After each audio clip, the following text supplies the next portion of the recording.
93ல் நம்ம கும்பாபிஷேகம் நடந்தது. அப்ப சுவாமி இருந்தது வந்து சன்னதி தெரு வீட்டில். அதுக்கடுத்து சுதாமாங்கிற ஒரு வீட்டுக்கு வந்திருந்தாரு. அதுக்கடுத்து ஆசிரமத்துக்கும் வந்துட்டாரு. கிட்டத்தட்ட ஒரு 15 வருஷம் கேப். சுவாமி வந்து டைனிங் ஹாலில் எல்லாருக்கும் தர்ஷன் கொடுத்துட்டு இருந்த நேரம் அது. ஒரு சாயந்தரம் தர்ஷன்ல 4 to 6 எப்பயும் கொடுக்கக்கூடிய அந்த தர்ஷன் டைம்ல ஒரு 4:45 இருக்கும். பார்த்திபன் அப்படின்னாரு. எஸ் சாமி அப்படின்னு போய் அவர்கிட்ட என்ன சாமி அப்படின்னு கேட்கிறேன். காணிமடம் கும்பாபிஷேகம் எப்ப நடந்ததுன்னு உங்களுக்கு தெரியுமான்னாரு. தெரியும் சாமி.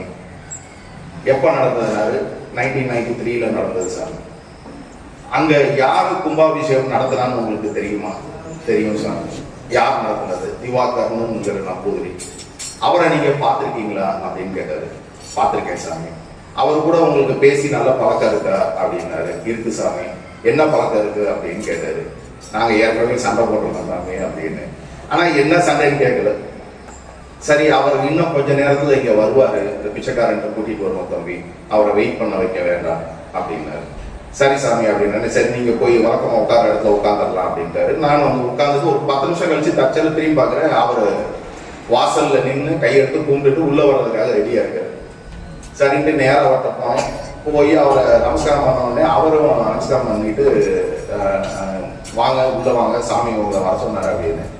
அவர் இல்ல நான் இங்க பின்னாடியே உட்காந்துக்கிறேன்னு சொல்லிட்டு பின்னாடி உட்காந்தாரு. அப்ப நான் அவர்கிட்ட கேட்டேன், நீங்க திருவண்ணாமலைக்கு வரீங்களான்னு சாமிக்கு பார்க்க வரீங்கன்னு ஏதோ இன்ஃபர்மேஷன் கொடுத்துருக்கீங்களான்னு. இல்லையே, நான் அப்படி கொடுக்கலையே அப்படின்னாரு. அப்ப இப்ப எப்படி திடீர்னு வந்தீங்கன்னா, இல்ல நான் வந்து யூஎஸ்க்கு போலான்னு கிளம்பி வந்தேன். ஃபேமிலி மெம்பர்ஸ் எல்லாம் ட்ரெயின்ல போக சொல்லிட்டேன். போறதுக்கு முன்னாடி என்னமோ எனக்கு தோணுச்சு சுவாமியை பார்த்துட்டு போயிடலான்னு. அதனால நான் மட்டும் விழுப்புரத்துல இறங்கி திருவண்ணாமலைக்கு வந்திருக்கேன்.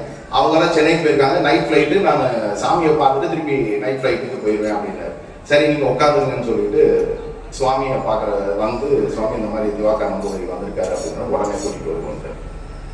சரி, இன்னும் கூட்டிட்டு வந்து சுவாமிகிட்ட பேசுறாங்க. 2 பேரும் பேசுறாங்க. சுவாமிகிட்ட திவாகர் நம்பூதிரி மலையாளத்துல பேசுறாரு. நான் சைட்ல இருக்கேன். தேவகிமா வந்து சாமி பக்கத்துல உட்காந்துருக்காங்க. உடனே சுவாமி வந்து சரியா கேட்கல அவருக்கு அப்படிங்கிற மாதிரி ஒரு தோரணையில திருப்பி என்னன்னு கேட்கிறாரு. உடனே எனக்கு மண்டைக்குள்ள ஒரு சின்ன ஒரு விஷயம், நம்மளுக்கு ரொம்ப மலையாளம் தெரிஞ்ச மாதிரி நான் சுவாமிக்கு டிரான்ஸ்லேட் பண்ற மாதிரி, தேவகிமாவும் அதே ஆர்வத்துல அவங்களும் டிரான்ஸ்லேட் பண்ணாங்க.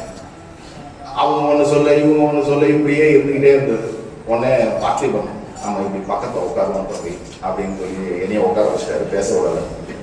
தேவகிமாவை Devaki you also be quiet Devaki அப்படின்னாரு. அவங்களே உட்கார வச்சுட்டாரு. உட்கார வச்சுட்டு சுவாமி மலையாளத்துல அவ்வளவு அருமையா எந்த ஒரு கோபம் இல்லாம அவ்வளவு அருமையா பேசுறாரு. 2 பேரும் பயங்கரமா சிரிச்சுக்கிட்டு இருக்காங்க. என்ன நடக்குது அவங்களுக்குள்ள என்னன்னே தெரியல. இதை முதையே அவர் செஞ்சிருக்கலாம், இல்ல வந்த உடனே மலையாளத்திலேயே பேசியிருக்கலாம். சரின்ட்டு அப்ப சுவாமி கேட்கிறாரு திவாகர் நம்பூதிரிட்ட, உனக்கு நான் ஏதாவது கொடுக்கணும்னு நினைக்கிறேன், உனக்கு என்ன வேணும்னு நீ கேளு. சுவாமி வந்து எப்பயுமே யாருக்கும் ஃபாரின் போறதுக்கு பெர்மிஷன் கொடுத்ததே இல்லை. அப்ப இவங்க 2 பேரும் பேசிட்டு இருக்கிறத சொல்றாங்க, நாங்க இந்த மாதிரி யூஎஸ்க்கு போறேன், அங்க கோயில் என்னோட டர்ன் வந்திருக்கு, அதனால உங்களை சொல்லிட்டு போலான்னு வந்திருக்கேன் அப்படின்னாரு. சரி, போயிட்டு வான்னு சொல்றாரு. எனக்கு ரொம்ப ஆச்சரியம். சாமி யாரும் இது வரைக்கும் அப்ராடுக்கு அனுப்புனதே இல்லை. அதுவும் இந்த மாதிரி இருக்கிறவங்களை கண்டிப்பா அனுப்பவே மாட்டாரு. அப்ப கடைசியில இப்படி ஒரு வார்த்தை அவர் கேட்கறதுல எனக்கு ரொம்ப ஆச்சரியம். அனுப்பவும் இல்லை, ஆனா என்ன வேணும்னு கேட்கிறாரு. அவர் என்ன சொல்லுவாருன்னு எதிர்பார்த்துட்டு இருக்கேன். அப்ப சாமி சொல்றாரு, நம்பூதிரி சொல்றாரு, இந்த உலகத்துல வேதங்கள் அழிஞ்சிட்டு வருது, அதை வந்து அழியாம யுகம் யுகமா அடுத்த கட்டங்களுக்கு போறதுக்கு உங்களோட ஆசீர்வாதம் இருக்கணும் சாமி, அது மட்டும் இருந்தா போதும் அப்படிங்கிறாரு. திவாகர் நம்பூதிரிகிட்ட சாமி வந்து அஷூரன்ஸ் கொடுக்குறாரு, நீ கவலையே படாத, உனிய மாதிரி ஆள்வை இருக்கிற வரைக்கும், அதாவது வேதத்துல என்ன சொல்லியிருக்கோ அதுபடி நடக்கிற மாதிரி இருக்கிற ஆள்வை இருக்கிற வரைக்கும் இந்த உலகம் ஜீவிச்சுதான் இருக்கும். வேதம் என்ன சொல்லியிருக்கோ அதுபடி உலகத்துல மூலையில யாரோ ஒருத்தர் அதை பின்பற்றி நடந்துட்டு வர்றதுனாலதான் இன்னமும் இந்த லோகத்துல மழை. அதனால நீ கவலையே பட வேண்டாம். எந்த காரணத்திலையும் எந்த சூழ்நிலையிலும் வேதம் அழியாது, இந்தியா அழியாது, இந்தியா ரிஷிகள் உருவாகிறது அழியாது. அப்படின்னு சொல்லிட்டு அவர் அனுப்பி வைக்கிறாரு. அனுப்பி வைக்கிறதுல நிறைய பிரசாதங்கள் பையில நிறைய எடுத்து வச்சு அவர்கிட்ட கொடுத்துட்டு அவர் கையால் அவர் வாங்குறாரு. வாங்கின திருப்பி வாங்கி என்கிட்ட கொடுத்து நீ கேட்டு வரைக்கும் அவர் கையை பிடிச்சி அவரை கொண்டு போய் வழி அனுப்பிட்டு கேட்டில் வச்சு தான் அந்த பையை கொடுக்கணும். கையை கொடுத்துட்டு அவர் அந்த கார்னர் திரும்புற வரைக்கும் இருந்து பார்த்துட்டு அப்புறம் வந்து இந்த பிச்சைக்காரன்ட்ட ரிப்போர்ட் பண்ணணும் அப்படின்றாரு. அந்த மாதிரி திருப்பி வந்து ரிப்போர்ட் பண்றேன். அப்ப தேவகிமா கேட்குறாங்க, ஏன் பார்க்கலாம் எங்களுக்கு எவ்வளவு ஒரு பெரிய தர்ம சங்கடமான ஒரு சூழ்நிலை உருவாக்கிட்டீங்க, உங்களுக்கு மலையாளம் தெரிஞ்சிருக்குன்னு சொல்லியிருந்தா நாங்கள் பேசியிருக்கவே மாட்டோமே அப்படின்னு. அப்ப சுவாமி அப்பயும் சொல்றாரு, எனக்கு மலையாளம் தான் தெரியாது, அப்பா இப்ப என்ன பேசணும்னு சொன்னாரோ அது வழியா நான் பேசுறேன் வழிய எனக்கும் அதுக்கும் சம்பந்தமே இருக்கு. அப்ப அவருக்கு எந்த மொழியும் எந்த விஷயங்களும் இதெல்லாம் ஒரு துச்சமான காரியங்கள். எப்படினாலும் அவர் வந்து அவரை தன் நிலையை மாத்திக்கிட முடியும். ஏன்னா எல்லாமே உருவானது அவர்னால மட்டும்தான். மொழியா இருக்கட்டும், இனமா இருக்கட்டும், எத்தனை பிரிவுகள் இருந்தாலும் அவர்னாலதான் உருவாயிருக்கு. திருப்பி அவர்னாலதான் மறைய போகுதுங்கிறதுல வந்து எந்த திண்ணமும் இல்லை, சந்தேகமும் இல்லை. இது ஒரு இன்சிடென்ட். அப்புறம் சுவாமி வந்து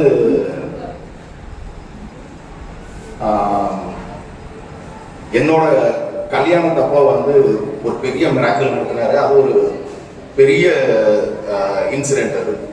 அதுல ஒரு சுருக்கமான ஒரு இன்சிடென்ட் மட்டும் சொல்றேன்.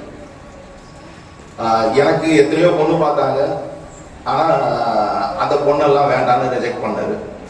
அப்ப திருவண்ணாமலையில இருந்து ஒரு பொண்ணு வந்து அப்பாட்ட சொல்லியிருக்காங்க. அவருக்கு வந்து அதுல ரொம்ப உடன்பாடு இல்லை. ஏன்னா திருவண்ணாமலையில இருக்காங்க, அந்த ஏரியாவில் இல்லை, பொண்ணை எப்படி விசாரிக்கிறது என்னங்கிறது அவருக்கு ரொம்ப தெரியல. ஆனா வேற வழி இல்லாம அப்பாட்ட வந்து சொல்ல வேண்டிய சூழ்நிலை, அப்பாவுக்கு வந்து சொல்ல வேண்டிய சூழ்நிலை வந்துருச்சு. இந்த மாதிரி திருவண்ணாமலையில ஒரு பொண்ணு சொல்லியிருக்காங்க. சாமி அதையே பார்ப்போம்னு சொல்லிட்டாரு. உங்க ஃபார்மாலிட்டி படி அதை பேசி முடிச்சிடலாம்னு சொல்லிட்டாரு. பேசியும் முடிச்சிட்டாங்க. மறுநாள் காலையில சுவாமி வந்து கூட்டிட்டு வர சொல்றாரு. எனக்கு கல்யாணம் நடந்தது 99ல். பொண்ணுகிட்ட பேசுறாரு, நீ வந்து இந்த பிச்சைக்காரனை ஏற்கனவே பார்த்துருக்கியா அப்படின்னு. திருவண்ணாமலையில இருந்தும் அவங்க வந்து ரொம்ப பார்த்ததில்லை. ஏன்னா வீட்டை விட்டு வெளியே போய் பழக்கம் இல்லாததுனால வெளியே ரொம்ப பார்த்ததில்லை. அப்ப சுவாமி கேட்கிறாரு, நீ 8th படிக்கிறதுல 10th படிக்கிறதுல நீ வந்து இந்த ஸ்கூல் இந்த தெரு வழிய இப்படி வரத்துல நான் அந்த கார்னர்ல நின்று உனைய பார்த்தேனே, நீ என்னைய பார்த்தியா அப்படின்னு கேட்கிறாரு. அவங்க பார்க்கலே போயிட்டாங்க. சரி, நான் 12th படிக்கிறது இந்த தெரு வழியே வந்தியே, அப்ப நான் இந்த இடத்துல நின்று உனைய பார்த்தேனே, நீ பார்த்தியான்னு கேட்கிறாரு. இல்ல சாமி பார்க்கல அப்படின்னு. இது எதுக்கு சொல்ல வரேன்னா, எனக்கு நடந்தது, எங்களுக்கு நடந்தது 99ல். ஆனா அவங்க எந்த வருஷம் 10th 12th முடிச்சாங்கன்னு தெரியல. ஆனா அப்பயே அதை பிளான் பண்ணி ஒரு நேரம் காலம் கூடி வாரத்துல எல்லாத்தையும் பெர்ஃபெக்டா, இது வந்து எனக்கு கல்யாணம் முடிக்கணும், இல்ல அவங்களுக்கு மாப்பிள்ளைய முடிக்கணும், எந்த இதுவும் இல்லை. ஏற்கனவே எல்லாத்துக்கும் அதை நிர்ணயம் பண்ணி வச்சிருக்காரு. அவர்கிட்ட டோட்டல் சரணாகதி பண்ணிட்டோம்னா அது அந்தந்த காலகட்டங்கள்ல நடக்க வேண்டியது சின்னமா நடக்கும்ங்கிறதுல எந்த ஐயப்பாடும் இல்லை. நம்ம எதுவும் அவர்கிட்ட கேட்கவும் வேண்டியது